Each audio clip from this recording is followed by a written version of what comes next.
ऐसे टर्मिनोलॉजी हैं जिनके बारे में, जिनके डिफिनीशन, जिनके मीनिंग के बारे में जानना बेहद ज़रूरी है अगर हम क्रिप्टो ट्रेडिंग में आ रहे हैं। तो यहाँ पे सबसे जो पहला टर्मिनोलॉजी है अल्ट कॉइन।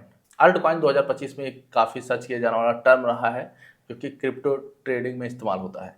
अल्ट कॉइन का मतलब है सिंपल से वो सारे कॉइन जो बिटकॉइन नहीं है। बिटकॉइन के अलावा जितने भी कॉइन हैं उन्हें अल्ट कॉइन कैटेगरी में रखा जाता है, जैसे इथेरियम हो गया, सोलाना हो गया, एआरबी हो गया, डॉज कॉइन हो गया, ये सारे अल्ट कॉइन की कैटेगरी में आते हैं। देन क्रिप्टो ट्रेडिंग में इस्तेमाल होता है टर्म स्पॉट ट्रेडिंग। ऑलरेडी हम बात कर चुके हैं जब हमने बात किया था टाइप ऑफ ट्रेडिंग के बारे में।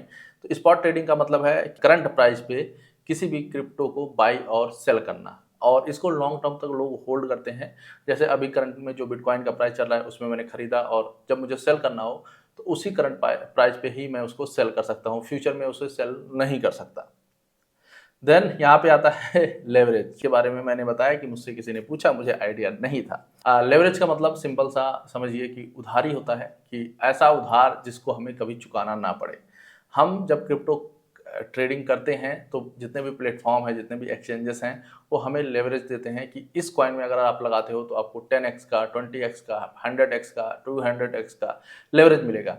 यानी अगर सिंपल सी भाषा में बात करें, अगर हम हमें कहीं पे 10x का लेवरेज मिलता है तो हम क्या कर सकते हैं, 1000 रुपये लगाकर 10,000 रुपये का क्रिप्टो खरीद सकते हैं, और हमें वो बाकी के 9,000 रुपये पे करने की जरूरत भी नहीं है। फायदा हुआ हमारा, नुकसान हुआ तो 1000 ही हमें देना पड़ेगा। तो ये क्या करता है, हमारे जो एक्चुअल वैल्यूम को एम्पलीफाई कर देता है, मतलब हमारे पास वो पावर दे देता है कि हम कम पैसे में ही बड़ी चीज़ को खरीद सकें। देन जो नेक्स्ट टर्म है मार्जिन, ये बहुत ज़्यादा इस्तेमाल होता है क्रिप्टो में, और इसका मतलब मैं समझ गया सिंपल सा। देखिए, जब भी हम कोई लेवरेज लेते हैं, फॉर एग्जांपल 2x 3x ऐसे हम लेवरेज लेते हैं, तो उसमें उस लेवरेज को लेने के लिए हमें कितना अमाउंट जो है पे करना पड़ेगा ताकि हम उस लेवरेज को उठा पाएँ, वो उसका मतलब होता है सिंपल सा मार्जिन। ये जब हम ट्रेड करेंगे तो हमें दिखाई भी देता है, जो कि मैंने सही सर से सीखा था कि कैसे मार्जिन सेट करते हैं। तो ये सिंपल सा है कि अगर आप 10x का लेवरेज ले रहे हो तो आपको कितना पैसा पे करना पड़ेगा, अगर आप 100x का लेवरेज ले रहे हो तो आपको कितना पैसा, यानी कितना मार्जिन देना पड़ेगा कि आप उस लेवरेज को उठा सको। जो नेक्स्ट टर्म है वो है शॉर्ट। शॉर्ट का मतलब ये है कि हम जब बिटकॉइन पे पैसा लगाते हैं जब मार्केट नीचे जा रहा हो। इसका सिंपल सा अगर बात करें, स्टॉक्स में बात करते हैं लोग सेल करना, मैं एक सेलर हूँ। इसी तरह एक शॉर्टिंग इसको कहते हैं लोग, मैं शॉर्ट कर रहा हूँ, ठीक है। तो ये सिंपल सा मतलब होता है कि जब प्राइस नीचे जा रहा हो तो हम पैसा लगा के बिटकॉइन खरीद के और पैसा उसको बेच के पैसा कमाते हैं। लॉन्ग का मतलब होता है कि जब बिटकॉइन का मतलब क्रिप्टो का प्राइस ऊपर जा रहा हो तो हम उस पर पैसा लगाते हैं, यानी हम एक्सपेक्ट करते हैं कि अब जो क्रिप्टो है उसका प्राइस और ऊपर जाएगा तो हम उस पर पैसा लगाते हैं। शॉर्ट में हम उल्टा करते हैं कि अब हम एक्सपेक्ट करते हैं कि अब इसका प्राइस और नीचे जाएगा तो हम उसमें पैसा लगा के पैसा कमाते हैं। बुल मार्केट का मतलब होता है जब मार्केट राइट चल रहा हो। जब मार्केट ऊपर जा रहा है तो उसको बुल कहते हैं, जब मार्केट नीचे आ रहा हो बियर कहते हैं, उसको बियर कहते हैं। जब मार्केट डाउन हो रहा हो लगातार तो उसको बियर कहते हैं। पंप एक ऐसा वर्ड है जो क्रिप्टो ट्रेडिंग में बहुत ज़्यादा इस्तेमाल होता है। पंप का मतलब है सडन मार्केट में कोई कॉइन है, उसमें उसका प्राइस 1 रुपया था, सडन 100 रुपया हो गया, मतलब उसका प्राइस बहुत तेजी के साथ उसमें पैसा लोगों ने पंप करना शुरू किया और उसका प्राइस बहुत तेजी के साथ उठा दिया, तो इसको कहते हैं पंप। और इसी के साथ एक और आता है इसी में, डंप। जब कोई कॉइन है, मान लीजिए कोई कॉइन है जिसका प्राइस, जैसे अभी ट्रम्प कॉइन का एक समय प्राइस बहुत ज़्यादा बढ़ गया था बट सडनली वो डाउन हो गया, तो इसको कहते हैं डंप। किसी कॉइन का प्राइस सडनली गिर जाना, ठीक है। वॉलेटिलिटी का मतलब होता है कि कोई भी जो क्रिप्टो है वो कितना वॉलेटाइल है। ऐसा माना जाता है जो ऑल क्रिप्टो मार्केट है बहुत ही वॉलेटाइल है, इसमें बहुत ज़्यादा आप देखेंगे इनबैलेंस देखने को मिलता है, बहुत ज़्यादा हाई होगा, बहुत ज़्यादा डाउन होगा, ये चीज़ें इसमें बहुत ज़्यादा होती रहती हैं। तो बहुत सारे लोग का जो है बहुत सारी चीज़ें यहाँ पे मतलब बहुत ही वॉलेटाइल मार्केट इसे माना जाता है कि इसमें फ्लक्चुएशन बहुत ज़्यादा है। सपोर्ट एक टर्म जो है स्टॉक मार्केट में भी यूज किया जाता है और हम क्रिप्टो में भी यूज करते हैं। सपोर्ट का मतलब है कि वो बेस, ये एक हाइपोथेटिकल लाइन होती है, ये कोई मतलब ऐसा सेट नहीं होता कि वो एक बेस जो क्रिप्टो एक्सपर्ट कंसीडर करते हैं अपने चार्टिंग एनालिसिस के दम पे, वहां से क्रिप्टो गिरना बंद हो जाए तो उसे कहते हैं सपोर्ट।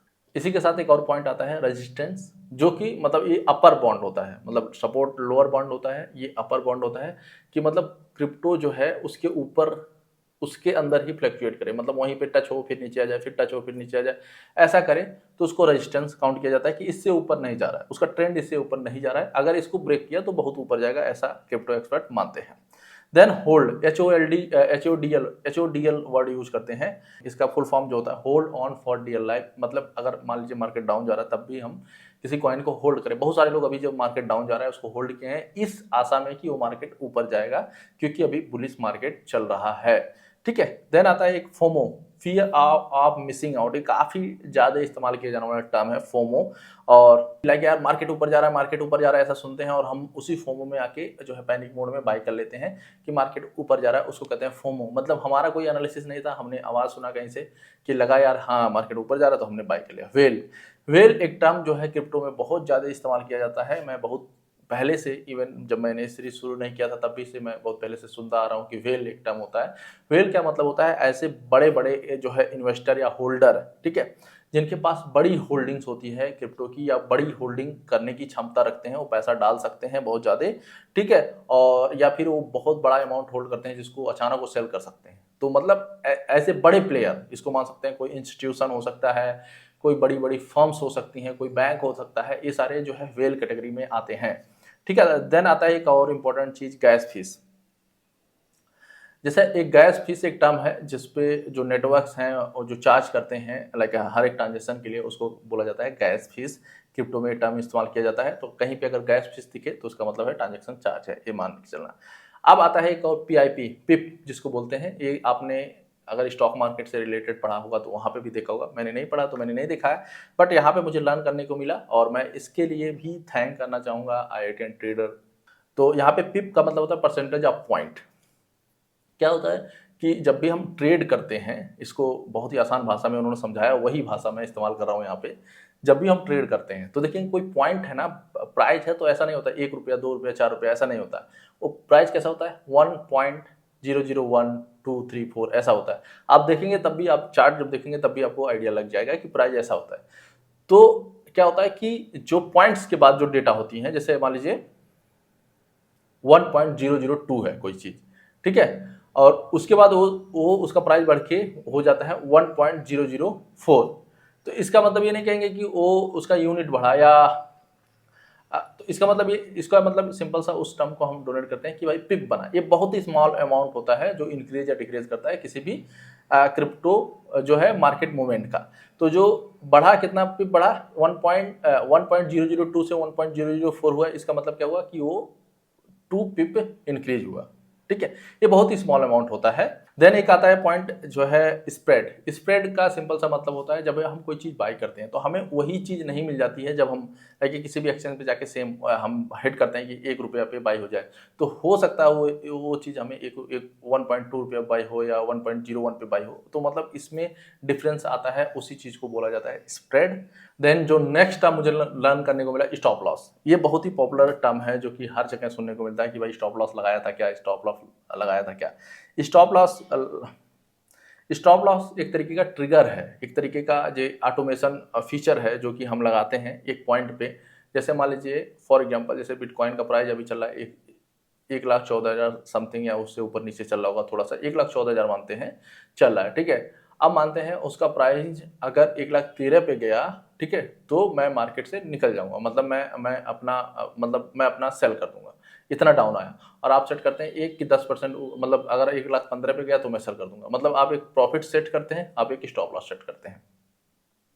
तो जो लोअर लिमिट होता है, जैसे 1,13,000 पे आया बिटकॉइन, 14 से 13 पे आया, तो आप एक्सिट कर जाओगे मार्केट से, मतलब आप उतना ही लॉस बियर कर सकते हो। अगर आप नहीं करते हो तो लॉस अगर नीचे भी आता है, 12 पे आ जाएगा, 10 पे आ जाएगा, तब भी वो आता रहेगा, लॉस होता रहेगा। लेकिन अगर आप स्टॉप लॉस सेट कर देते हो, ट्रिगर होता है, उससे सेट कर देते हो कि भाई इतने पे आया तो मेरा जो है सेल हो जाए, मैं इतना ही लॉस बियर कर सकता हूँ। तो इसीलिए कहते हैं लोग स्टॉप लॉस लगाना बेहद जरूरी है। आप सेट कर लो दिमाग में, पहले तय कर लो कितना प्रॉफिट चाहते हो, कितना लॉस आप झेल सकते हो, ठीक है। इसी तरह टेक प्रॉफिट होता है जो कि क्रिप्टो में इस्तेमाल किया जाता है। ये टर्म अलग अलग भी हो सकते हैं। टेक प्रॉफिट का मतलब होता है कि आप जो है, ये भी एक तरीके का ट्रिगर पॉइंट होता है जहां पे आप सेट करते हो कि भाई 10%, 5% या 20% जितना भी प्रॉफिट बना, उतने प्रॉफिट के बाद मैं एक्सिट कर जाऊंगा मार्केट भले ही भी कितना ही ऊपर जाए, मुझसे उससे मतलब नहीं है, मेरा प्रॉफिट बन गया। लिक्विडिटी का सिंपल सा मतलब है, यहाँ पे हिंदी में लिख दिया है। लिक्विडिटी का मतलब होता है कि कोई भी कॉइन कितने आसानी से खरीदा या बेचा जा सकता है। जैसे बिटकॉइन, इसकी लिक्विडिटी बहुत हाई है, इसको आप आज खरीदेंगे अभी 1 सेकंड के अंदर बेच सकते हैं। लेकिन बहुत सारे मेम्स कॉइन आते हैं जिनको बेचने के लिए एक पर्टिकुलर टाइम होता है, उसके अलावा आप उसे बेच भी नहीं सकते, वो बिकेगा नहीं, आपके पास होल्ड भले रहेगा, आप बेच नहीं सकते। तो जो ऐसे हमें कॉइन में इन्वेस्ट करना है जिनकी लिक्विडिटी काफ़ी हाई हो, जिसे आसानी से खरीदा और बेचा जा सके, ये समझ में आया। लॉट एक टर्म इस्तेमाल होता है, स्टैंडर्ड क्वांटिटी होता है, ये डिपेंड करता है एक्सचेंजेस के द्वारा या फिर जो है एक्सचेंजेस के द्वारा या एक मार्केट के द्वारा कि कितना एक लॉट में यूनिट आएगा। तो जैसे फॉर एग्जांपल अगर हम बात करें क्रिप्टो में, तो 1 लॉट का मतलब ये होता है कि 1000 यूनिट। अगर ये फॉरेक्स में जाते हैं तो 1 लाख यूनिट हो जाता है। तो ऐसा अगर कोई बोलता है एक मैंने लॉट खरीदा बिटकॉइन का, तो इसका मतलब 1000 यूनिट उन्होंने बाय किया है। तो ये टर्मिनोलॉजी देखेंगे कितना इंपॉर्टेंट है, जो कि आज मैंने लर्न किया। और ये मैंने पूरा मैं नोट्स भी बनाता हूँ साथ में, ऐसा नहीं है कि मैं कंप्यूटर पे ही लिखता हूँ, मेरे पास दोनों जगह नोट होता है। अब नोट क्यों बनाता हूँ इसका रीजन मैं आपको क्लियर कर देता हूँ। देखिए, नोट बनाने से फ़ायदा ये होता है, मेरा मानना है कि जब आप एक बार लिख लेते हो तो वो चीज़ें आपको ज़्यादा टाइम तक याद रहती हैं, वो चीज़ें काफ़ी आसानी से याद हो जाती हैं, याद करने की ज़रूरत भी नहीं पड़ती है। और इवन जब मैं एक बार वीडियो बना लेता हूँ तो वो चीज़ें और भी ज़्यादा मुझे क्लियर हो जाती हैं, तो मेरा रिवीजन भी कई बार हो जाता है जो मैं लर्न करता हूँ। तो मैं आप सभी को कहूँगा कि आप सभी भी एक जो है बना लें, एक नोट बना लें इस तरह से, और उसमें भी लिखें।